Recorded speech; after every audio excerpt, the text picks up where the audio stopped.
안녕하세요. 비란트타이거입니다. 2023년 예산안에 대한 지침이 나왔습니다. 그러니까 새 정부가 출범하면서 설정한 목표, 그러니까 국정과제라 그러는데요. 여기에 들어갈 수밖에 없는 예산, 재정사업을 어떻게 할 것이냐. 그렇기 때문에 새 정부 정책과제를 최대한 반영할 수 있도록 2023년 예산 그리고 기금 운용 계획안에 대해서 최대한 반영할 수 있을 것을 요청했는데요.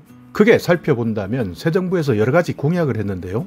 그 중에서 특히 만 65세 이상의 어르신들이 받고 있는 기초연금, 그러니까 소득 하위 75%에서 받고 있는 기초연금을 단계적으로 인상하겠다. 30만 7,500원 받고 있는데요. 이것을 앞으로 40만 원까지 인상하겠다라는 내용이 하나 있고요. 또 하나는 청년 도약 계좌를 신설하겠다 하는 내용도 있습니다. 청년에 대한 원가주택 공급 30만 원입니다. 그리고 역세권 첫집 20만 원 이런 내용도 있고요. 많이들 들으셨겠지만 병사들에 대한 봉급 인상 어떻게 할 것이냐, 어떤 재원을 가지고 지급할 것이냐 하는 내용도 담겨 있습니다. 11개월 이하의 아동들에 대해서 한 달에 100만 원 부모급여를 지원해 주는데 이 돈은 어떻게 만들 것이냐. 국민기초생활보장제도 생계급여 받으시는 분들, 이분들에 대해서 급여를 더 확대하겠다. 받을 수 있는 기준도 더 넓히겠다. 마찬가지 예산이 수반될 수밖에 없습니다. 그리고 소상공인 자영업자를 위한 채무조정 프로그램, 내일 배움 카드, 그러니까 직업훈련을 강화하기 위한 내용도 담고 있고요. 여기에다가 긴급복지에서 생계지원금을 받고 있는데요. 이분들에 대한 단가 인상, 그리고 재산 기준 때문에 받지 못했던 분들에게도 이 기준을 완화시키겠다 하는 내용을 담고 있습니다. 자, 여기 기획재정부에서 발표한 보도 자료입니다. 2023년 예산안 편성, 기금 운용 계획안 작성을 위한 추가 지침 통보 이렇게 나와 있는데요. 그러니까 기획재정부에서 앞으로 내년 예산안을 편성할 때 어떻게 할 것인지 지침을 하달한 겁니다. 통상적으로 4월, 5월이 되면요, 정부에서는 내년 예산안을 준비하고요. 이것을 9월에 국회에 제출하게 됩니다. 이때 1년 후에 국정과제 이런 것들을 모두 정비해서 어떤 식으로 예산을 확보할 것이냐 이런 지침을 내리게 되는데요. 이번에는 새 정부가 출범했기 때문에 새 정부의 국정과제에 맞도록 최대한 재정사업, 그러니까 예산을 반영할 수 있도록 요구하고 있는 것이죠. 자, 여기 나와 있는 내용 어렵게 설명되어 있습니다. 자, 다 필요 없고요. 맨 밑에 기획재정부 관계부처 협의 등을 거쳐서 2023년 예산안을 편성해서 9월 2일까지 국회에 제출할 예정이다 하는 내용이 정부의 일정인데요. 핵심 내용은 많은 내용들이 들어가 있는데요. 여러분이 포함될 수 있을 만한 내용, 그리고 우리가 혜택을 받을 수 있는 내용, 또는 어르신이나 저소득층은 어떤 혜택을 받는지, 청년들이나 소상공인은 어떤 혜택을 받는지 살펴보겠습니다. 새 정부 주요 정책과제 예시, 여기에 나와 있는 내용이 핵심 내용인데요. 기초연금 단계적으로 인상하겠다. 현재 받고 있는 30만 원에서 40만 원까지 확대하겠다. 기초연금 여러분들께서 잘 알고 계시지만 현재 만 65세 이상이면서 소득 하위 70%까지 지급해드리는 법정 노인을 위한 지원금인데요. 보통 우리가 받고 있는 국민연금과는 다릅니다. 국민연금은 우리가 낸 만큼 65세 이상이 되면 받아가는데 여기에도 해당되지 않는 분들, 그러니까 많은 어르신들이 노후를 준비하고 있지 못한 경우가 많습니다. 그렇기 때문에 지금 현재 지급하고 있는 30만 7,500원 조금 작다, 40만 원으로 올리겠다라는 공약을 했는데요. 이 공약을 지키기 위해서 예산을 더욱더 확대하는 겁니다. 일반적으로 국회 일정이나 정부 일정을 잘 모르는 분들은 새 정부 출범하게 되면 바로 40만 원까지 기초연금을 올린다 이렇게 착각하고 정보를 제공하는 유튜버들도 있는데요. 이것은 점진적으로 확대시키는 겁니다. 그러니까 지금 바로 되는 것이 아니라 내년 예산에 반영을 해서 점진적으로 올리겠다. 그러니까 조금 더 기다리셔야 됩니다. 정부안이 나오고 국회에서 예산안이 통과되어야 내년부터 집행하는 것이죠. 그렇기 때문에 새 정부 주요 정책과제 예시 기초연금 단계적 인상 내년 예산에 반영하겠다 하는 내용을 담고 있다 기억해 두시고요. 두 번째는 청년 자산 형성을 위한 청년 도약계좌 신설하겠다. 이 내용도 역시 공약사항입니다. 그렇기 때문에 기획재정부에서 내년 예산에 반영하기로 했는데요. 지금까지 청년 도약계좌가 종류가 많았습니다. 청년이 매달 일정한 금액을 저축했을 때 정부나 기업에서 매달 여기에 맞게 매칭해서 지원해주는 형태의 청년 저축계좌라는 것이 있었습니다. 그런데 이번 새 정부에서는 청년 도약계좌 이렇게 명칭을 바꿨는데요.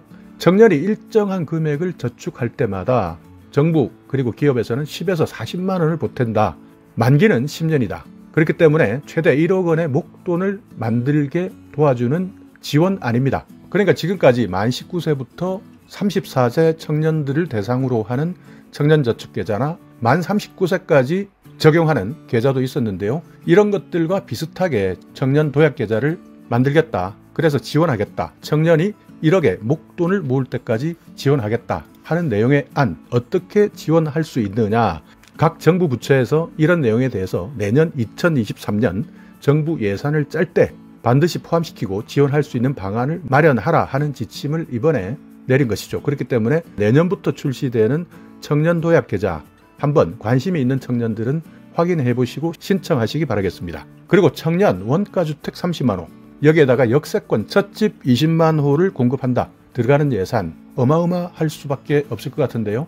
청년 원가주택이라는 것은 정부에서 청년에게 원가 수준으로 주택을 분양해 주는 겁니다. 그러니까 여기에서 내가 5년 이상 살고 나서 정부에 대팔 수도 있고요. 가격이 상승했다. 그러면 가격 상승분의 최대 70%까지 청년이 되팔 수 있도록 하는 정책입니다. 그렇기 때문에 실제 2030 세대들이 아주 치열하게 경쟁할 것으로 전망되는데요. 여기에 대한 예산을 잡자. 또 역세권 첫집이라는 제도는 청년 그리고 신혼부부를 위해서 교통이 좋은 역세권, 그러니까 지하철이 있는 곳, 기차역이 있는 곳, 이런 곳 주위 반경 500m 이내에 역세권 첫집을 만들어주겠다. 국가와 지분을 공유하고 되팔 때 시세 차익도 공동으로 나누겠다라고 하는 지분 공유형 주택입니다. 분양가가 매우 저렴할 것이다. 이렇게 예상하고 있는데요. 이것도 역시 이번 예산안 지침에 포함되었습니다. 그렇기 때문에 내년에 역세권 첫집 반드시 기억해 두시고요. 또 청년 원가주택도 기억해 두시기 바라겠습니다. 자, 병역 의무 이행에 따르는 단계적 봉급 인상. 이것은 병사들에게 봉급을 200만 원까지 올려주겠다라고 하는 내용입니다.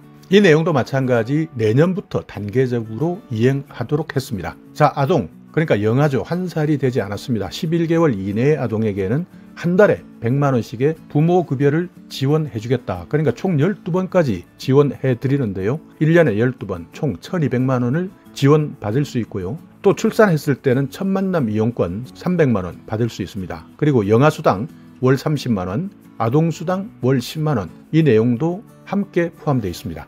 그러니까 이제 부모급여, 아이를 낳았다라고 한다면 영아부터 11개월 차까지는 부모급여로 한 달에 100만 원, 1년에 1200만 원을 드린다. 이 내용 내년 예산에 편성됩니다. 새 정부 주요 정책 과제로 예시했기 때문이죠. 그리고 국민기초생활보장제도에서 생계급여 받으시는 분들, 가장 힘드신 분들인데요. 이분들에 대한 생계급여의 수준, 그러니까 금액을 높이겠다. 또 생계급여 대상도 확대하겠다 하는 것도 내년 예산의 핵심입니다. 그렇기 때문에 내년에는 기초생활보장제도법상 생계급여를 받으시는 분들은 급여 수준이 조금 더 확대될 것이다. 이렇게 보시고요. 또 올해까지 생계급여를 받고 싶어도 여러 가지 사정으로 탈락된 분들, 그러니까 대상에서 탈락된 분들, 내년부터는 대상을 조금 더 완화한다. 이런 내용을 담고 있다. 이런 것들을 실현하기 위해서 내년 예산에 반영할 수 있도록 해달라라는 지침을 가지고 예산을 짜고 있기 때문에 이 부분에 대해서도 혹시 올해까지 받지 못했던 분들이라면 한 번 더 관심 가지고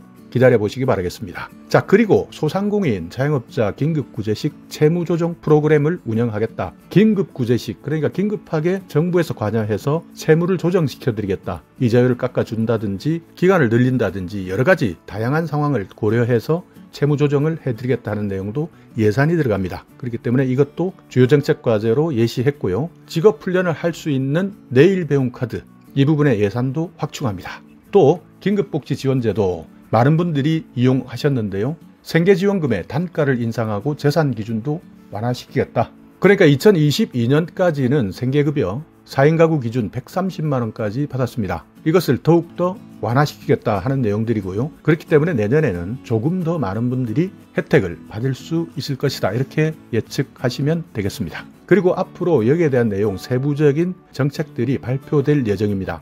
그러니까 지금 제가 오늘 말씀드린 내용은 전체적으로 봤을 때 어떤 내용이다, 앞으로 방향이 어떻게 될 것이냐, 이런 것들을 말씀드렸는데요. 하나하나 각 부처별로 발표할 때마다 더 정확하게 언제, 어떻게, 얼마만큼 바뀌는지 다시 한번 알려드리겠습니다. 자, 오늘 영상 여러분께 조금이나마 유익한 정보가 있었다면요, 오늘도 구독 그리고 좋아요 부탁드리겠습니다.